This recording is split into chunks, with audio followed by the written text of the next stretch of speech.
Porque, na verdade, ser ansioso é da natureza do ser humano. Não existe, gente, vida sem ansiedade. Se algum profissional prometer para vocês uma vida sem ansiedade, vocês corram. Por quê? Ou ele vai dar um tiro no peito de vocês, ou ele vai medicar vocês a ponto de vocês ficarem completamente anestesiados.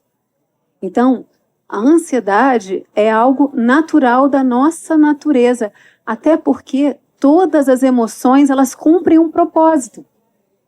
E o propósito da ansiedade é um propósito, talvez, dos mais importantes, que é a nossa proteção. Se a gente pensar na galera lá de trás, nos nossos ancestrais, quem não era ansioso lá na caverna, morreu. O leão comeu, o amiguinho do lado matou. Então, todos nós aqui na Terra hoje temos uma genética ansiosa. Alguns com mais ferramentas, outros com menos.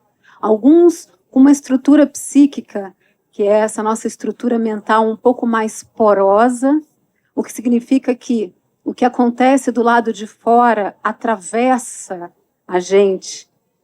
Alguns com armaduras, mas todos nós temos uma genética ansiosa. E que bom que a gente tem. Por quê?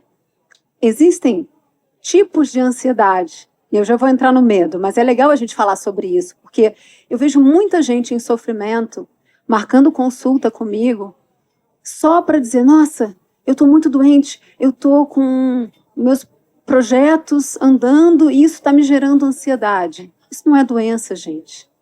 Isso é uma emoção, faz parte de estar vivo.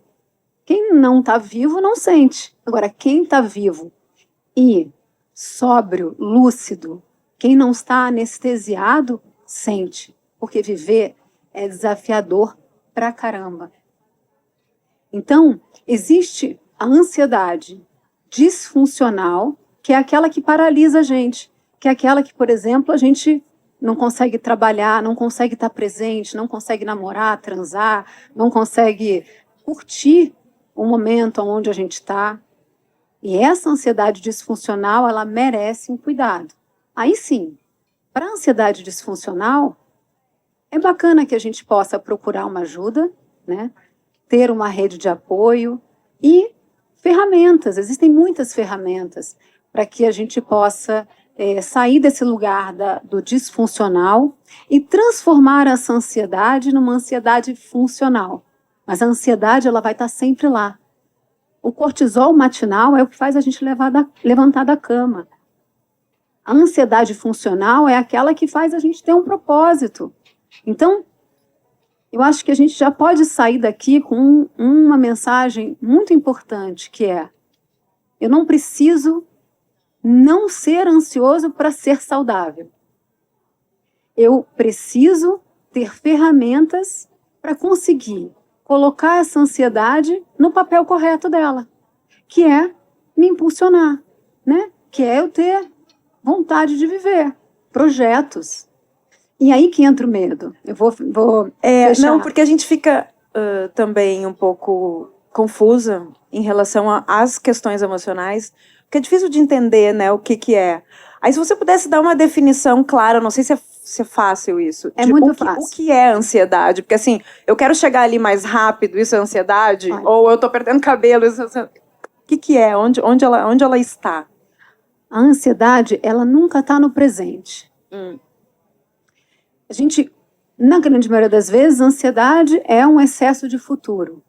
Mas eu também conheço ansiedade que é de passado. Que aí tem uma carinha de culpa, sabe? Quando a gente fica vivendo, revivendo uma história que já passou e que não tem como a gente fazer diferente. Não tem. Mas a gente está ali. Então, a ansiedade é aquela emoção que rouba a nossa vida, quando ela está no disfuncional, claro. E a diferença da ansiedade funcional para disfuncional é o sofrimento. É o sofrimento. A ansiedade disfuncional, gente, é aquela que a gente já está com crise de ansiedade, crises de pânico. E aí o pânico, né, vamos chamar de pânico aqui, aquela sensação de morte, né, um coração acelerado, falta ar, tremor. Essa ansiedade disfuncional, ela vai tomando conta da gente. Então, é normal, por exemplo, a pessoa ter a primeira crise, sei lá, no túnel, dirigindo, depois a segunda já vai para o trabalho, depois a terceira vai para o cinema, até que a ansiedade encontra a gente em casa.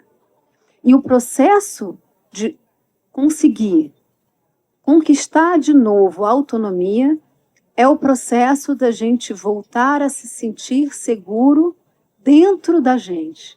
Porque é isso que a gente perde quando a ansiedade se torna disfuncional.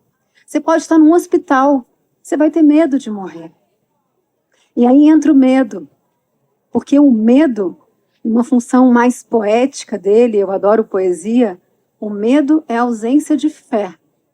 E tudo se conecta nesse lugar.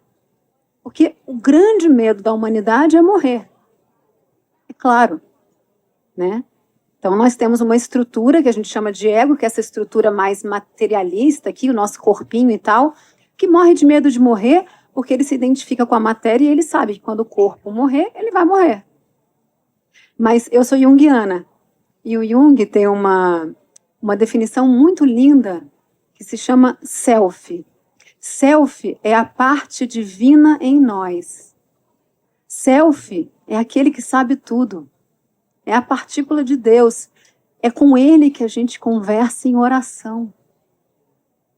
O self sabe que ele é infinito. Ele não tem medo de morrer. Então, um caminho que a gente faz nesse processo terapêutico é acessar esse lugar, né? E aí a gente precisa de silêncio, a gente precisa olhar para dentro.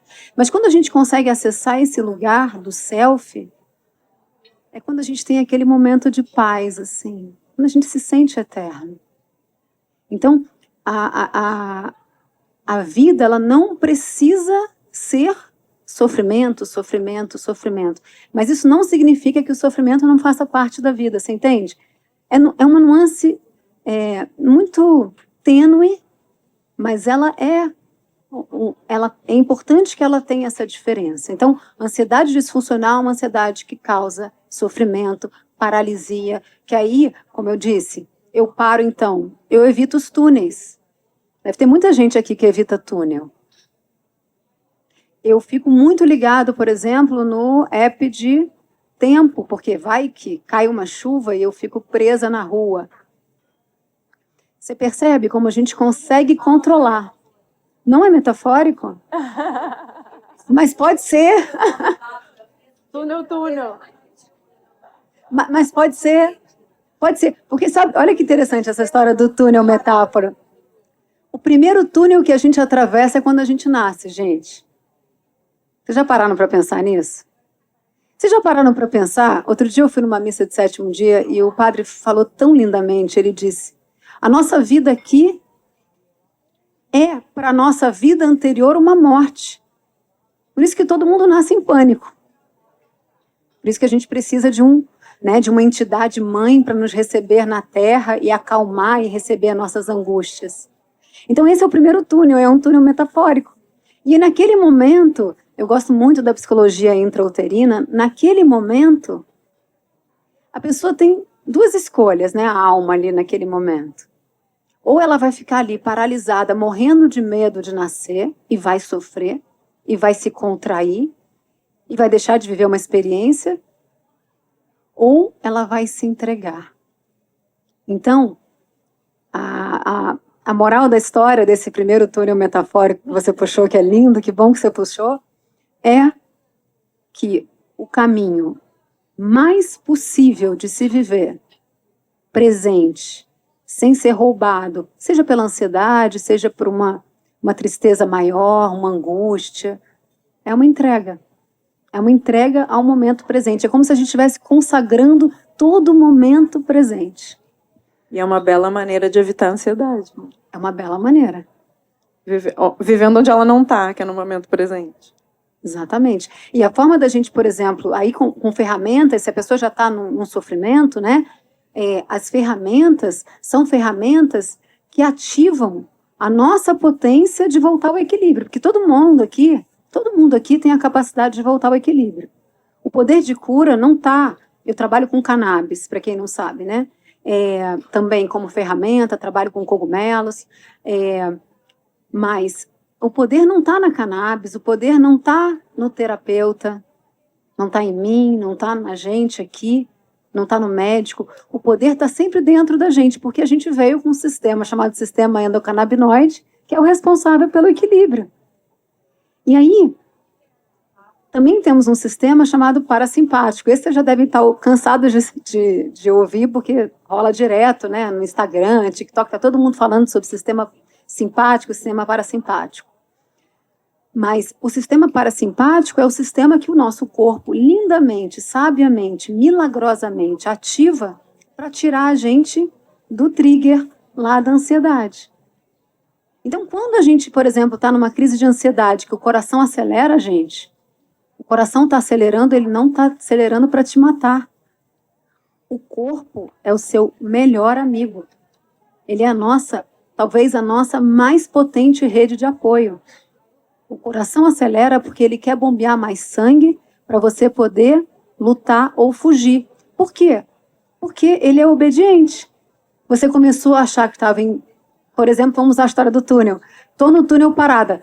Meu pensamento, estou em perigo. Vai acontecer alguma coisa, eu nunca mais vou sair daqui. E se? Né? Aí eu mando a ordem para o meu corpo que eu estou em perigo.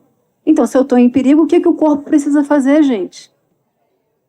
Me proteger. Ele precisa bombear mais sangue. Ele precisa, inclusive, tirar o sangue da cabeça e ir para as extremidades. Aí por isso que a gente fica um pouco mais zonzo, assim. Tremores, dor de barriga, ele precisa esvaziar.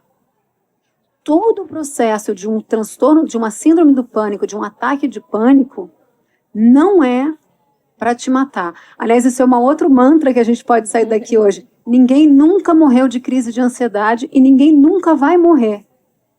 Porque numa crise de ansiedade, o seu corpo está te protegendo, jamais te matando.